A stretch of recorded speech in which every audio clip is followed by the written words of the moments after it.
De hoy estaremos hablando con expertos precisamente de estas poblaciones vulnerables. ¿Quiénes son las poblaciones más vulnerables? ¿Cuáles son concretamente los riesgos que corren? ¿Cómo podemos ayudar a estas poblaciones de los más vulnerables? Y para eso hemos invitado a algunos expertos que también estarán con nosotros en este congreso virtual de expertos en psicoterapia para brindar apoyo, ayuda a la ciudadanía de forma gratuita. Estaremos reunidos el 24 y el 25, precisamente en la plataforma de terapia de urgencia, vía streaming, para que ustedes nos acompañen y para que puedan compartir con nosotros estas pautas de bienestar para las familias. Entonces, el día de hoy tengo al primer invitado, mi querido Felipe García, desde Chile. Estás en Concepción. Hola Sergio, sí, aquí estoy en Concepción nuevamente para conversar con ustedes. Gracias por estar aquí, te apreciamos tanto, apreciamos este tiempo que nos brindas y reconocemos en ti pues toda tu amplia trayectoria internacional de psicoterapia y de investigación centrada en el bienestar precisamente psicoemocional de las personas. ¿Quiénes son los más vulnerables y qué podemos hacer al respecto, querido? Bueno, hay estas poblaciones vulnerables, primero obviamente lo que tiene que ver con la enfermedad misma, donde sabemos que los adultos mayores o las personas que tienen problemas crónicos o respiratorios previos son efectivamente más vulnerables, pero desde el punto de vista psicológico, evidentemente hay más población vulnerable como son, por ejemplo, los niños, las mujeres maltratadas, las personas que han perdido su trabajo o aquellas personas que tienen condiciones previas de problemas emocionales, por ejemplo. Claro, y ante esta situación, es importante que papá, mamá, abuelos, quienes son los líderes o los responsables de las casas, nos demos cuenta precisamente con quién estamos conviviendo para poder tener un ambiente mejor y propiciarlo. Esa es la idea que el encierro, el confinamiento, conlleve conductas de protección y cuidado de uno y también cuidado del otro, ¿no? Eso implica obviamente que cada miembro de la familia se preocupe de lo que está ocurriendo con el otro, no solo, insisto, respecto a su salud o estado de salud, sino también respecto a cómo están respondiendo a el cambio que se genera en el estilo de vida por dejar de ir al colegio, dejar de trabajar, perder redes sociales directas, encerrarse, entre otras cosas que obviamente aumentan los niveles de estrés. Claro, fíjate que hace unos días me decía una paciente que apenas estaba reconociendo que ella era vulnerable, aunque es cabeza de familia, como si la cabeza de familia no lo fuera o no pudiera hacerlo, no estuviera propensa a hacerlo.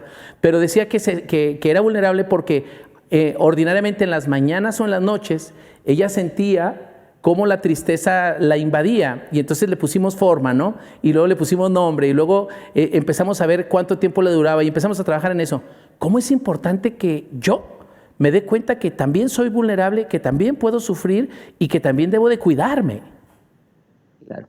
Eso tiene que ver obviamente con el autocuidado. Ahora hay que entender igual que las personas que tienen la responsabilidad de cuidar a otros, en general actúa eso como un factor protector, porque obviamente se mantienen ocupados, se mantienen atentos y de repente tienen poco espacio para poder expresar sus propias emociones, ¿no? Pero por lo mismo también constituyen una población de riesgo, porque se agotan más fácilmente y justamente la falta de expresión emocional hace que muchas veces terminan expresando esto, por ejemplo, con lo que tú estás mencionando, con estos espacios de la mañana, en la noche, donde sienten una profunda tristeza, ¿ya? Y obviamente las personas tienen que estar atentas a sí mismos para poder cuidarse y también pedir ayuda si lo necesitan. Oye, Felipe, ¿cómo es importante desapegarse? ¿Cómo es importante reconocer que uno va a perder algo al final de cuentas en este tiempo? A veces pierde uno la posibilidad de concluir ciertos estudios, porque hay en riesgo, en el tema de los estudios de las personas que están en las escuelas, el riesgo de no completar los aprendizajes esperados que se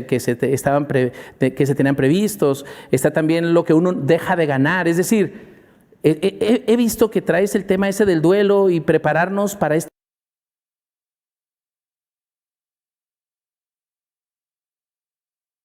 pérdidas, aunque son temporales, pero que al final de cuentas van a pasar. ¿Por qué es importante hablar de esto, mi querido Felipe?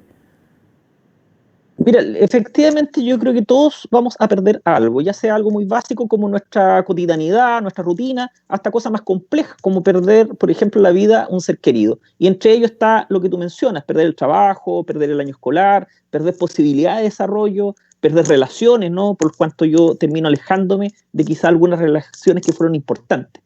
Entonces, claramente tenemos que estar preocupados y atentos en relación a las respuestas emocionales que las personas tienen frente a estas pérdidas, distintas pérdidas, ¿no? Y entendemos que el duelo es como la respuesta común frente a una pérdida significativa. Y obviamente en este periodo es probable que varias de estas cosas que perdamos sea significativa. Insisto, puede ser un trabajo, puede ser esta carrera en la que me estoy proyectando, puede ser esta relación en la cual yo ponía mi fe, o puede ser la vida de un ser querido, ¿no? Sí, y darnos cuenta que es posible y soltar o incluso cambiar el rumbo, porque a lo mejor es una oportunidad también en un negocio en el que no estaba funcionando y empezar a emprender otro, no sé. ¿Por qué es importante tomar en cuenta esto, querido Felipe? Justamente las dos cosas que tú mencionas son importantes. Primero, el desapego, ¿no? Es decir, el desapego a la rutina, el desapego a las cosas materiales. Ya nos enseñaban los budistas, ¿no? Que de repente cuando uno se apega mucho a las cosas, ¿no? Eso de alguna manera contribuye inversamente a nuestra felicidad, ¿no?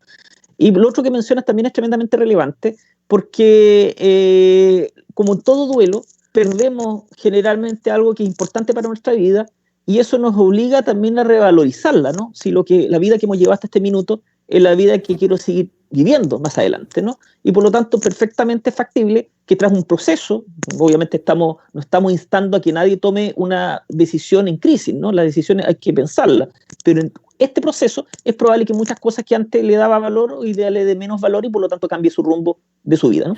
Fíjate, estará también ocurriendo que estoy en esta relación de pareja.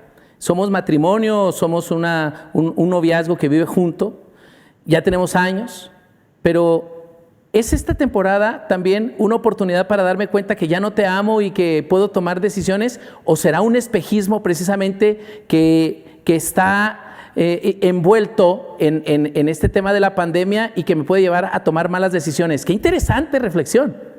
Sí.